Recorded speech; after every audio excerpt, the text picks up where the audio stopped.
ನಾನು ನಿಜವಾಗ್ಲೂ ಇವರು ಕಾರ್ಯಕ್ರಮ ಮಾಡ್ತಾರೆ ಅಂತೇನು ಸರಿಯಾಗಿ ಗೊತ್ತಿರಲಿಲ್ಲ, ನನಗೆ ಪರಿಚಯನೂ ಸಹ ಇರಲಿಲ್ಲ.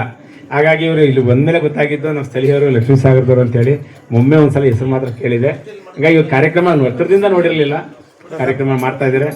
ಇವರ ಕಾರ್ಯಕ್ರಮ ಮುಂದೆ ಯಶಸ್ವಿಯಾಗಲಿ, ಇನ್ನಷ್ಟು ಎತ್ತರಕ್ಕೆ ಬೆಳೀಲಿ, ಪುಟ್ಟ ಕಲಾವಿದರು ಇವ್ರಿಗೆ ಅವಕಾಶ ಸಿಕ್ಕಲಿ. ಆಮೇಲೆ ನಾನು ಒಂದ್ಸಲ ಮನೇಲಿದ್ದಾಗಲೇ ಕೇಳಿದೆ, ನಾವು ಎಲ್ಲೂ ಮಾಡ್ತಾಯಿಲ್ಲ ಕಾರ್ಯಕ್ರಮ, ಪಾಂಡವಪುರ ತಾಲೂಕು ಮಾತ್ರ ಸೀಮಿತವಾಗಿ ಮಾಡ್ತಾ ಇದ್ದೀವಿ. ಕೇರ್ಪೇಟೆ ತಾಲೂಕು ಹೋಗಿಲ್ಲ, ನಾಗಮಂಗಲ ತಾಲೂಕು ಹೋಗಿ ಎಲ್ಲೂ ಹೋಗಿಲ್ಲ. ನಾವು ಯಾವುದೇ ಹಣ ಮತ್ತು ಅಪೇಕ್ಷೆಯನ್ನು ಪಡೆದೇ ಒಂದು ಬಡತನ ಸ್ಥಿತಿನಲ್ಲಿ ಅಥವಾ ತುಂಬ ಕೈಗೆಟ್ಕುವಂಥ ಒಂದು ದರದಲ್ಲಿ ಈ ಕಾರ್ಯಕ್ರಮ ಮಾಡ್ಕೊಳ್ಳೋಣ ಅಂತೇಳಿ ನಾವೊಂದು ಆಸೆಯನ್ನು ಇಟ್ಕೊಂಡು ಈ ಸಣ್ಣ ಪುಟ್ಟ ಕಾರ್ಯಕ್ರಮ ನಡೆಸ್ಕೊಡ್ತಾ ಇದ್ದೀವಿ ಅಂತೇಳಿ ಅದ್ಧೂರಿಯಾಗಿ ತುಂಬ ಅರ್ಥಗರ್ಭಿತವಾಗಿ ಕಾರ್ಯಕ್ರಮ ನಡೆಸ್ಕೊಟ್ಟಿದ್ದಾರೆ. ಸರಸ್ವತಿ ಇವರ ಹೃದಯದಲ್ಲಿ ಆಸುವಕ್ಕಾಗಿದ್ದಾಳೆ.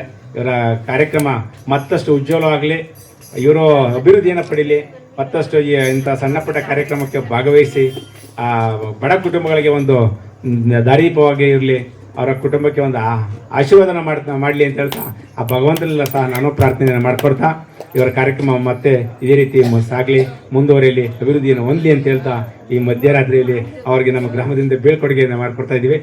ಧನ್ಯವಾದಗಳನ್ನು ಅರ್ಪಿಸ್ತಾ ಇದ್ದೀನಿ. ನಮಸ್ಕಾರ. ಈ ದಿನ ನಮ್ಮ ಗ್ರಾಮಕ್ಕೆ ಬಂದು ಲಕ್ಷ್ಮೇಗೌಡರ ಪುಣ್ಯ ಕಾರ್ಯಕ್ರಮದ ಅಂಗವಾಗಿ ಗೀತ ನಮನ ಕಾರ್ಯಕ್ರಮವನ್ನು ಅರ್ಥಪೂರ್ಣವಾಗಿ ಯಶಸ್ವಿಯಾಗಿ ನಡೆಸಿಕೊಟ್ಟಂಥ ಈ ಪುಟ್ಟ ಕಲಾವಿದರಿಗೆ ನಮ್ಮ ಗ್ರಾಮದಲ್ಲಿ ನಡೆಸಿಕೊಟ್ಟಂಥ ಒಂದು ಕಾರ್ಯಕ್ರಮ ಅರ್ಥಪೂರ್ಣವಾಗಿತ್ತು. ಜೊತೆಗೆ ತುಂಬ ಅರ್ಥವಾಗೇ ಇತ್ತು.